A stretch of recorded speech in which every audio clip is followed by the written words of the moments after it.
ओम शांति। 26 दिसंबर 2025 के ईश्वरीय महावाक्य है। पहले सुनते हैं मुरली के मुख्य पॉइंट्स। बाबा ने कहा, अपनी तकदीर ऊंची बनाने का सबसे बड़ा साधन है कि किसी से भी बात करते या देखते समय बुद्धि का योग केवल एक बाप से जुड़ा रहे। बाप का स्पष्ट डायरेक्शन है कि इस पुरानी दुनिया से दिल का कोई कनेक्शन न रखो, क्योंकि यह दुनिया समाप्त होने वाली है। हर समय अपनी जांच करते रहो कि कहीं हम श्रीमत के बरखिलाफ तो कोई कर्म नहीं कर रहे हैं। पोतामिल देखना बहुत ज़रूरी है कि हमारी तकदीर जमा हो रही है या किसी खामी के कारण घाटा पड़ रहा है। सिवाय एक बाप के और किसी से दिल लगाना तकदीर को नीचे ले जाता है। इसीलिए एकाग्र याद का अभ्यास चाहिए। दैवी गुण धारण करना केवल बोलने की बात नहीं, बल्कि मनसा वाचा कर्मणा जीवन में उतारने की साधना है। समय बहुत नाजुक है और दुनिया दिन प्रतिदिन बिगड़ती जा रही है। इसीलिए पुरानी दुनिया से वैराग्य आवश्यक है। लास्ट में बाबा ने कहा, रूहानी सर्विस में लगे रहने से आत्मा की उन्नति तेज होती है और बाप की मदद स्वतः मिलने लगती है। अच्छा, अब सुनते हैं मुरली को विस्तार से। मुरली का सार। मीठे बच्चे, अपनी तकदीर ऊंच बनानी है तो कोई से भी बात करते देखते बुद्धि का योग एक बाप से लगाओ। प्रश्न, नई दुनिया की स्थापना के निमित्त बनने वाले बच्चों को बाप का कौन सा डायरेक्शन मिला हुआ है? उत्तर, बच्चे, तुम्हारा इस पुरानी दुनिया से कोई कनेक्शन नहीं है। अपनी दिल इस पुरानी दुनिया से मत लगाओ। जांच करो, हम श्रीमत के बरखिलाफ कर्म तो नहीं करते हैं, रूहानी सर्विस के निमित्त बनते हैं। गीत में है भोलेनाथ से निराला। ओम शांति। अब गीत सुनने की कोई ज़रूरत नहीं रहती। गीत अक्सर करके भक्त ही गाते हैं और सुनते हैं। तुम तो पढ़ाई पढ़ते हो। यह गीत भी बच्चों के लिए ही खास निकले हुए हैं। बच्चे जानते हैं बाप हमारी तकदीर ऊंच बना रहे हैं। अब हमको बाप को ही याद करना है और दैवी गुण धारण करने हैं। अपना पोतामेल देखना है, जमा होता है या ना घाटा होता रहता है। हमारे में कोई खामी तो नहीं है। अगर खामी है जिससे हमारी तकदीर में घाटा पड़ जाएगा तो उसको निकाल देना चाहिए। इस समय हर एक को अपनी तकदीर ऊंच बनानी है। तुम समझाते हो हम यह लक्ष्मी नारायण बन रहे हैं, बन सकते हैं। अगर सिवाय एक बाप के और कोई को याद नहीं करेंगे तो कोई से बात करते देखते हुए बुद्धि का योग वहाँ एक के साथ लगा रहे। हम आत्माओं को बाप को ही याद करना है। बाप का फरमान मिला हुआ है, सिवाय मेरे और कोई से दिल नहीं लगाओ और दैवी गुण धारण करो। बाप समझाते हैं तुम्हारे अभी 84 जन्म पूरे हुए हैं। अब फिर तुम जाकर पहला नंबर लो राजाई में। अब फिर तुम जाकर पहला नंबर लो राजाई में। ऐसा न हो राजाई से गिरकर प्रजा में चले जाओ, प्रजा में भी नीचे चले जाओ। नहीं, अपनी जांच करते रहो। यह समझानी बाप बिगर तो और कोई दे न सके। बाप को टीचर को याद करने से डर रहेगा। ऐसा न हो हमको कोई सज़ा मिल जाए। भक्ति में भी समझते हैं पाप कर्म करने से हम सज़ा के भागी बन जाएंगे। बड़े बाबा के डायरेक्शन तो अभी ही मिलते हैं, जिसको श्रीमत कहते हैं। बच्चे जानते हैं कि श्रीमत से हम श्रेष्ठ बनते हैं। अपनी जांच करनी है, कहाँ कहाँ हम श्रीमत के बरखिलाफ तो कुछ करते नहीं हैं। जो बात अच्छी न लगे वह करनी नहीं चाहिए। अच्छे बुरे को तो अब समझते हो, अच्छे बुरे को तो अब समझते हो, आगे नहीं समझते थे। परख शक्ति मिल गई है। अभी तुम ऐसे कर्म सीखते हो जो फिर जन्म जन्मांतर कर्म अकर्म बन जाते हैं। इस समय तो सब में 5 भूत प्रवेश हैं। अब अच्छी रीति पुरुषार्थ कर कर्मातीत बनना है। दैवी गुण भी धारण करने हैं। समय नाजुक होता जाता है, दुनिया बिगड़ती जाती है, दिन प्रतिदिन बिगड़ती ही रहेगी। इस दुनिया से तुम्हारा जैसे कि कनेक्शन ही नहीं। तुम्हारा कनेक्शन है नई दुनिया से जो स्थापना हो रही है। तुम जानते हो हम निमित्त बनते हैं नई दुनिया स्थापन करने। तो जो एम ऑब्जेक्ट सामने है उन जैसा बनना है। कोई भी आसुरी गुण अंदर न हो। रूहानी सर्विस में लगे रहने से उन्नति बहुत होती है।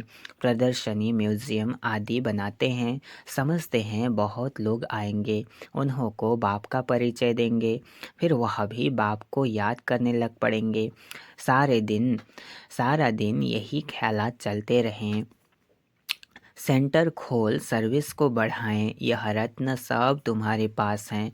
बाप दैवी गुण भी धारण कराते हैं और खजाना देते हैं। तुम यहाँ बैठे हो, बुद्धि में है सृष्टि के आदि मध्य अंत को जानते हैं। बुद्धि में है सृष्टि के आदि मध्य अंत को जानते हैं। पवित्र भी रहते हैं। मनसा वाचा कर्मणा, कोई बुरा कर्म न हो उसकी पूरी जांच करनी होती है। बाप आए ही हैं पतितों को पावन बनाने, उसके लिए युक्तियाँ भी बतलाते रहते हैं। उसमें ही रमण करते रहना है। सेंटर खोल बहुतों को निमंत्रण देना है। प्रेम से बैठ समझाना है। यह पुरानी दुनिया खत्म होनी है, पहले तो नई दुनिया की स्थापना बहुत ज़रूरी है। स्थापना होती है संगम पर। यह भी मनुष्यों को पता नहीं है कि अब संगम युग है। यह भी समझाना है नई दुनिया की स्थापना पुरानी दुनिया का विनाश उसका अब संगम है। नई दुनिया की स्थापना श्रीमत पर हो रही है। सिवाय बाप के और कोई नई दुनिया के स्थापना की मत देंगे नहीं। सिवाय बाप के और कोई नई दुनिया के स्थापना की मत देंगे नहीं। बाप ही आकर तुम बच्चों से नई दुनिया का उद्घाटन कराते हैं।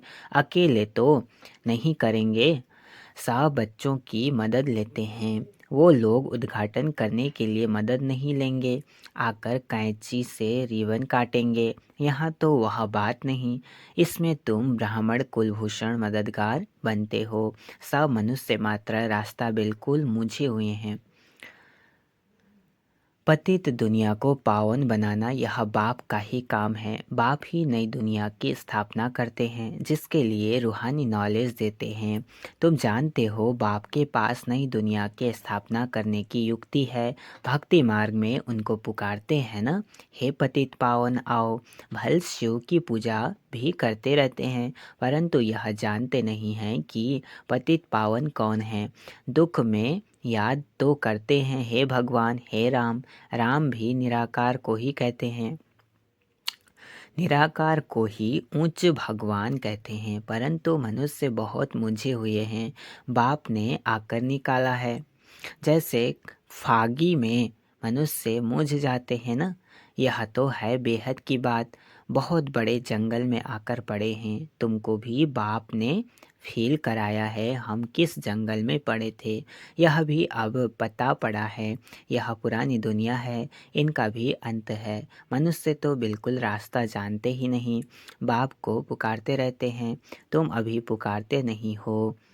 अभी तुम बच्चे ड्रामा के आदि मध्य अंत को जानते हो, सो भी नंबरवार। जो जानते हैं वह बहुत खुशी में रहते हैं, औरों को भी रास्ता बताने में तत्पर रहते हैं। बाप तो कहते रहते हैं बड़े बड़े सेंटर खोलो, चित्र बड़े बड़े होंगे तो मनुष्य सहज समझ सकेंगे। बच्चों के लिए मैप्स चित्र जरूर चाहिए, बताना चाहिए यह भी स्कूल है, यहाँ के यह वंडरफुल मैप्स हैं। उन स्कूलों के नक्शे में तो होती है हद की बातें, यह है बेहद की बातें। यह भी पाठशाला है जिसमें बाप हमको सृष्टि के आदि मध्य अंत का राज बताए और लायक बनाते हैं। मनुष्य से देवता बनने की यह ईश्वरीय पाठशाला है। लिखा हुआ ही है ईश्वरीय विश्वविद्यालय। यह है रूहानी पाठशाला। सिर्फ ईश्वरीय विश्वविद्यालय से भी मनुष्य समझ नहीं सकते हैं, यूनिवर्सिटी भी लिखना चाहिए। ऐसा ईश्वरीय विश्वविद्यालय कोई है नहीं। बाबा ने कार्ड्स देखे थे, कुछ अक्षर भूले हुए थे। बाबा ने कितना बार कहा है प्रजापिता अक्षर ज़रूर डालो, फिर भी बच्चे भूल जाते हैं। लिखत पूरी होनी चाहिए, जो मनुष्यों को मालूम पड़े कि यह ईश्वरीय बड़ा कॉलेज है। बच्चे जो सर्विस पर उपस्थित हैं, जो अच्छे सर्विसेबल हैं, उन्हों को भी दिल में रहता है हम फलाने सेंटर को जाकर उठाएं। ठंडा पड़ गया है, उनको जगाएं, क्योंकि माया ऐसी है जो घड़ी घड़ी सुला देती है। मैं स्वदर्शन चक्रधारी हूँ, यह भी भूल जाते हैं। माया बहुत अपोजिशन करती है। तुम युद्ध के मैदान में हो, माया माथा मुड़ मुड़ कर उल्टे तरफ न ले जाए, उसकी बड़ी संभाल करनी है। माया के तूफान तो बहुत सभी को लगते हैं, छोटे अथवा बड़े, सब युद्ध के मैदान में हो। पहलवान को माया के तूफान हिला न सके, वह अवस्था भी आने वाली है। बाप समझाते हैं समय बड़ा खराब है, हालतें बिगड़ी हुई हैं, राजाई तो सब खत्म हो जानी है, सबको उतार देंगे, फिर प्रजा का प्रजा पर राज्य सारे दुनिया में हो जाएगा। तुम अपनी नई राजाई स्थापन करते हो तो यहाँ राजाई का नाम भी खत्म हो जाएगा। पंचायती राज्य होता जाता है। जब प्रजा का राज्य हो तब तो आपस में लड़े झगड़े। स्वराज्य अथवा राम राज्य तो वास्तव में है नहीं, इसलिए सारी दुनिया में झगड़े ही होते रहते हैं। आजकल तो हंगामा सब जगह है। तुम जानते हो हम अपनी राजाएं स्थापन कर रहे हैं, तुम सबको रास्ता बताते हो। बाप कहते हैं माँ में कम याद करो, बाप की याद में रहा औरों को भी यह समझाना है। देही अभिमानी बनो, देह अभिमान छोड़ो। ऐसे नहीं कि तुम्हारे में सब देही अभिमानी बने हैं, नहीं, बनने का है।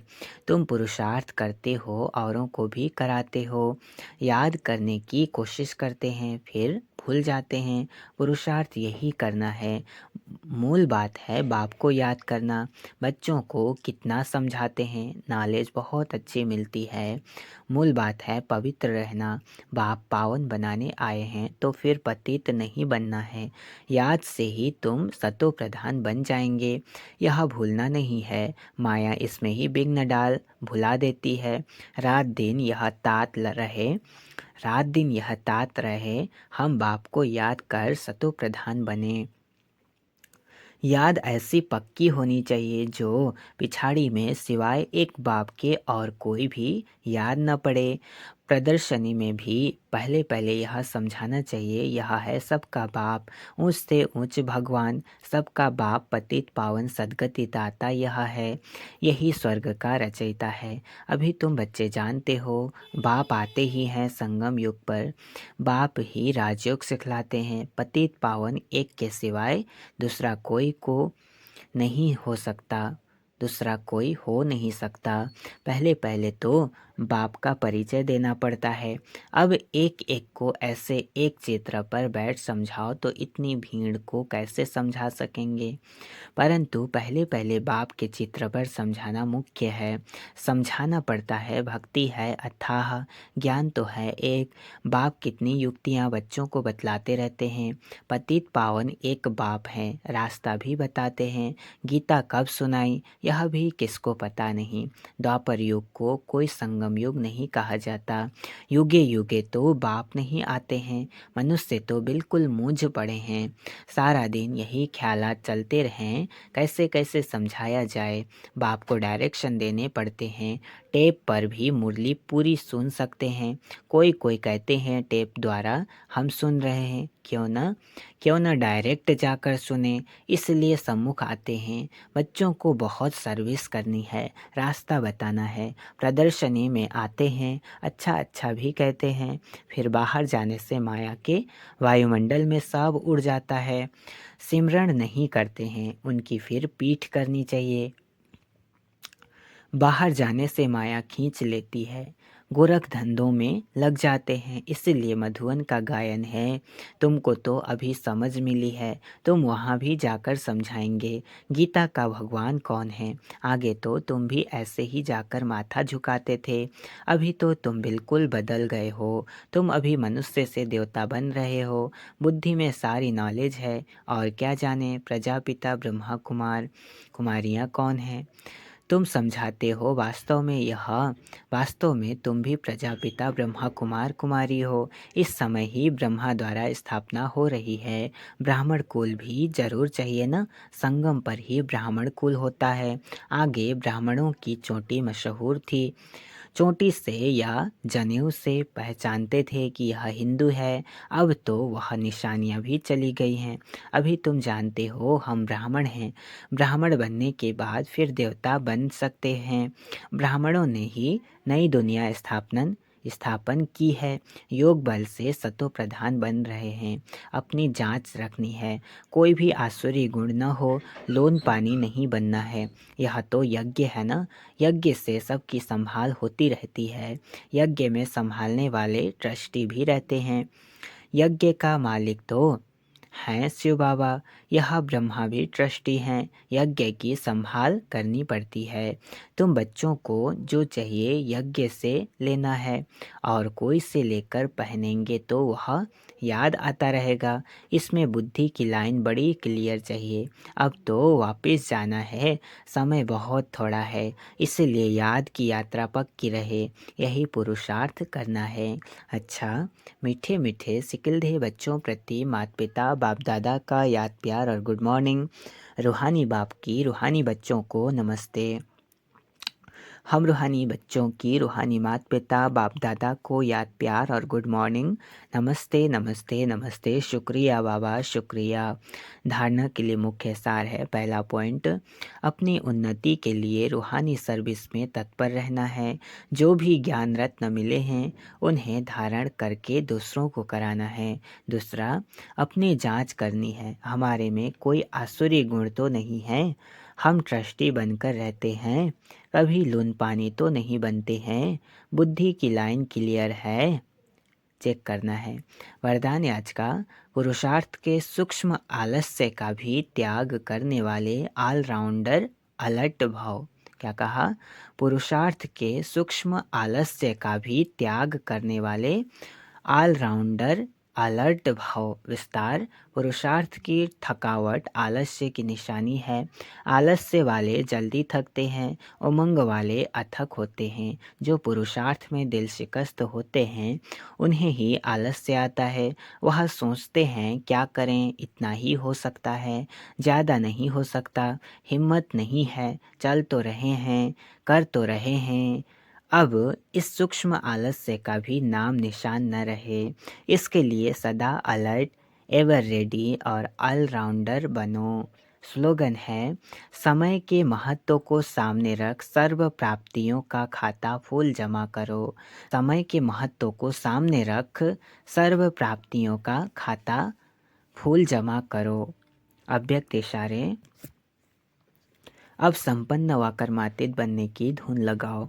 आवाज़ से परे अपनी श्रेष्ठ स्थिति में स्थित हो जाओ तो सर्वव्यक्त आकर्षण से परे शक्तिशाली, न्यारी और प्यारी स्थिति बन जाएगी। एक सेकंड भी इस श्रेष्ठ स्थिति में स्थित होंगे तो इसका प्रभाव सारा दिन कर्म करते हुए भी स्वयं में विशेष शांति की शक्ति अनुभव करेंगे। इसी स्थिति को कर्मातीत स्थिति, बाप समान संपूर्ण स्थिति कहा जाता है। अच्छा, ओम शांति।